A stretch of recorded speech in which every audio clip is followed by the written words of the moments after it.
Hello and welcome. I'm Mary Lou from Orchestrate Coaching and Consulting here with you today with the beautiful Rino Murata. Am I saying that correctly? I've never said your Yes. surname before. Love it. I love saying that too. I met Reno only a little while ago, and oh my God, she rocks my world. She is one of the most intelligent, um, beautiful people that I've ever spoken to, and you'll see that from our interview today. And we've got so much we could talk about. And before we got on this call, we actually decided we are going to narrow it down a little bit about uh, homeschooling, deschooling, unlearning, all of those sort of terms. But Reno's a relationship coach and mentor for families, um, and working with young people, with mums, dads, and basically just aligning them with their values. One of my favorite topics. But Rena, I'll get you actually to talk a little bit more about you and introducing yourself and telling us the magic that you sprinkle in the world. Hmm. Hi. Yeah, thank you. Yeah, Mary Lou and I met just a while ago, but it was magical. Um, I'm we glad you definitely, felt that too, not just yes, me. absolutely. Absolutely. What caught my attention was unschooling, unlearning, parents, youth, and we don't say empower, but we don't want to raise kids that have to peel back onions. I mean, layers and layers, like an onion, and raise them Mm, as who they are and who they are meant to be. Yeah, so yeah, that is beautiful. the basis of what I do for Because this is sure. not just in your work, actually. I really also want our listeners, who are mostly mothers listening to this, to hear a little bit about your journey in the unlearning and unschooling. Because not only do you take your clients through this journey, but you've been through it yourself. I have. So tell us a Uh, little bit about your family. Yes, so my background is I grew up in Japan, so I come from very, very conservative, traditional upbringing. College, you have to get into a good college and then you get a good job, and that's the path. So I came into parenthood with that same belief. It didn't work. My kids had other plans. My oldest one, he has dyslexia, learning disabilities of all sorts. So school did not work for him. Yeah. And from very early on, we were given that kind of notice that he has to either step up to his game or we have to do something, or we were told that he doesn't have time when he was 5. And but because I only knew the traditional way of raising kids and schools and education, I kept him on that path until he was 9. I have also two other younger boys. I have 3 boys altogether, 2 stepkids as well recently. Um, School just didn't work for any of them. And there was this moment of, okay, I got to do something different. And, not doing something is actually also an action. Not trying to do something and fix something when you don't know what's actually not working. Mm. Sometimes just dropping everything could be the best thing you can do. And I use that time for my boys and myself to recuperate mentally and physically because my eldest son's physical mental health was very bad at that point. He was 9. So that allowed us to recuperate and get stronger. So we initially started out as a traditional homeschooling, school at home. And I very, very quickly learned that none of my kids, despite all of them being mine, were not learning the same way. So that became an eye opener immediately that, okay, they actually learn differently. So I can't be teaching the same way like I would in a traditional setting. Yeah. And that learning curve was very fast. And then I started to learn this term called unschooling. And I thought I would never do unschooling. That's just so not me. There's no structure, there's nothing that I know of that is familiar.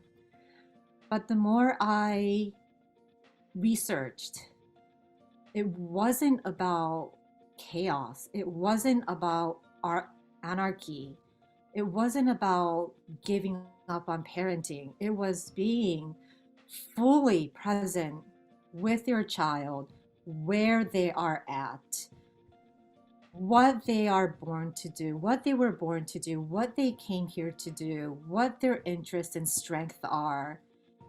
And they have it in them. We don't have to teach them what their strength is. And with little kids, you can see it by their passion, what their interests are. Yeah. And that it might change. That's the thing. Kids are passionate, they're interested and curious. So they might be interested in something completely different from last year, and that's okay. Somehow, a couple years later, things start to fall in place for them. And it's not the curiosity that was the magic in unschooling or unlearning. It was the skills that they learned, that when they're passionate about something, they want to know something. A challenge is not an obstacle, but just something that it's not an obstacle. So it doesn't defeat them Mm. because they have a purpose that they want to know something. So, How young is your 9-year-old now?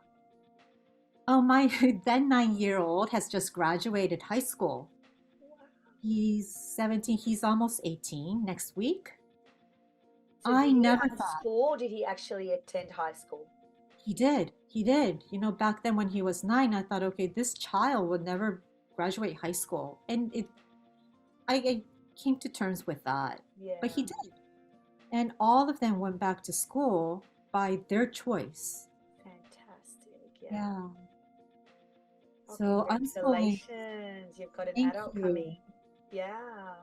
So it has definitely opened so many possibilities for myself by unlearning the conventional way, the shoulds, that I thought makes me a good parent. Totally. Yeah. Totally. Are you speaking my language? Absolutely. Absolutely. And how young are the other children in your care now? I have a 14-year-old and a 12-year-old. Those are my bio kids. And then another 12 and 11, my And they're step kids. all back at school now. They are all back at school. But I bet you follow their lead I and their do. passions and I do. their needs, as you've discovered, are all different. I do. Yeah. I do. So I don't have to tell them to do anything. But the thing is, when they're passionate about something, I cannot not do it. Mm. So, you know, And have you had to navigate actually something that just dropped in for me because, as you know, we are going through our journey of unlearning ourselves, and the boys definitely do not want to go back to school. But we've had moments where we've struggled with um, their passion is all about gaming.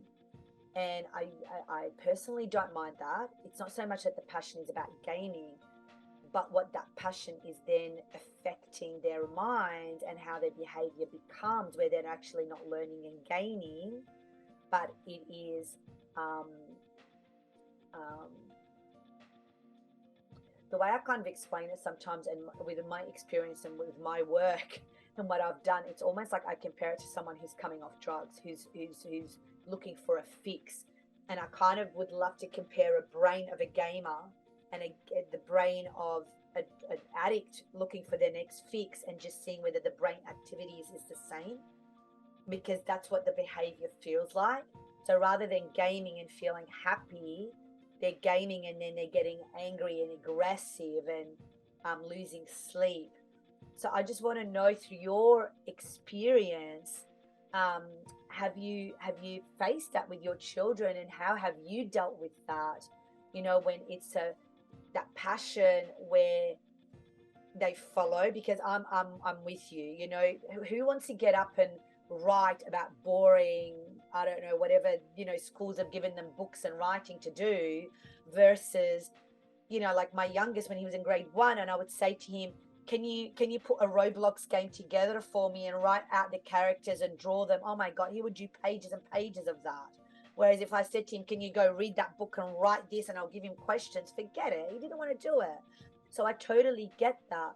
But how did you deal with, or have you experienced, what I just spoke about when it comes to gaming, but then you see that it's actually not serving them, it's not raising them, it's not, although there's still education in it, right? Like, how do we deal with these emotions? But when it's a constant kind of thing, how have you dealt with that in your own experience? I think there's a few layers in that. There's As there I'm might saying it, I'm seeing the layers, but I would love yeah, to hear your experience since you've done that. right. So the first thing was, gaming as a parent, we have a label of good and bad. So there's a little bit of judgment there already. And who are we to say, reading is better and gaming is bad? And then the next one would be the term of an addict. Um, the addict would be, if it really interferes with your regular daily, like, Yes. you know, cleanliness or eating or sleeping. But these also come in layers too. Yeah. If sleeping is about getting the body rest, it doesn't matter actually when that happens. It doesn't have to be between 8 and 8 and 8 p.m. 8 a.m. if it's getting rest. So there are lots of layers, and I jumped right into radical unschooling. So all hell broke loose. When I decided I'm not going to judge, I'm not going to say no, I'm going to trust them to do whatever they need to do, I really let them. So there was a time that my eldest one, he was into Minecraft, and we were living in Tokyo back then. So a lot of the Minecraft servers were active in the middle of the night in Tokyo. So he would stay up until like 4 a.m., 5 a.m., and then wake up around like 1 p.m. And he was doing that for a couple of months. And well, of course, I had to build walls around because everyone was judging me. But I just wanted to see what course is it going to take. And my reasoning back then was this is human psychology. When you're told you can't do it, you want to. And when you get your whole fix, you're not judged. That's I think is a really really important part is that we don't have judgment because when we have judgment, kids feel it and then they feel guilty and then it maybe become even more addictive or they feel guilt or shame themselves. So having to let go of that and being completely neutral about it. We don't have to like it. Well, we don't have to hate it either, but just being really okay and, really focusing on being neutral about what they're doing, um, I think allowed the boys to explore. So the funny thing is, I did that with snacks as well. All food was good food at that time, and it wasn't before. But the funny thing is, when they got their fix and it was something that they can get anytime, it no longer became a novelty. So it didn't matter. I can have like a whole counter full of snacks right now, and they could care less. They'll have some if they want it. And that's a really healthy relationship to have with food. As for gaming, too, Yeah. it's something they can do anytime, and we're not going to take it away from it. We're not going to judge it. They like it, they can hate it, they can do it. It doesn't matter. So I've learned a lot of human psychology and behavior of not limiting and being abundant, and it's there actually makes them very disciplined at the end of the day. They know when they can do it, they know when not to. Yeah, Does it I feel answer? like we're still finding our feet with that. My boys are 9 and 11, and my 11-year-old in particular, if I just let him be on it all day, every day, he would, but it does interfere with everything else, like showers, eating, socializing. Um, we just can't do anything then. And I've kind of, and I love hearing in there how, I kind of joke that my kids are my guinea pigs, and like it's almost like you've done that with yours. It's like, let's see what happens here, and let's just let go. And that is radical. That is quite radical, in doing that. And then I watch my own. I love what you said there, and I think I'm going to apply it for myself now. Like, get my brain watching with the judgment around the gaming, because I'm the same with you when it comes to food and a lot of other stuff. Because we know when you make something taboo, boom, kids just, And I've seen studies actually where grapes were made the taboo thing in the classroom. They were doing this study, and it's like you can't touch the grapes, but then you can have the lollies and you can have the chocolate and you can have everything else. But the grapes, this bowl of grapes, you couldn't touch until after playtime. And all the kids wanted the grapes.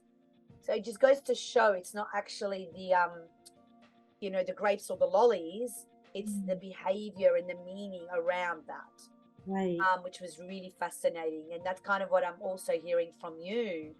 Um, and I love that. And I love that because you're a living example of that. So, and your son is just graduating now. So, listening to your journey, I don't know, there's this part of me in my heart and my stomach going, it's going to be okay. Thank you. Like, thank you so much. It's going to be okay. Absolutely. Yeah, it's a conversation, communication with the kids too. Of That's the course. relationship part that, we have needs and we do have the best interests of our kids in our heart, and they might not know that. So we're not saying, the top down approach, but let's work together here. Yes, So, absolutely. yeah, so we Absolutely. So, honor yeah. theirs, but we need them to honor ours too.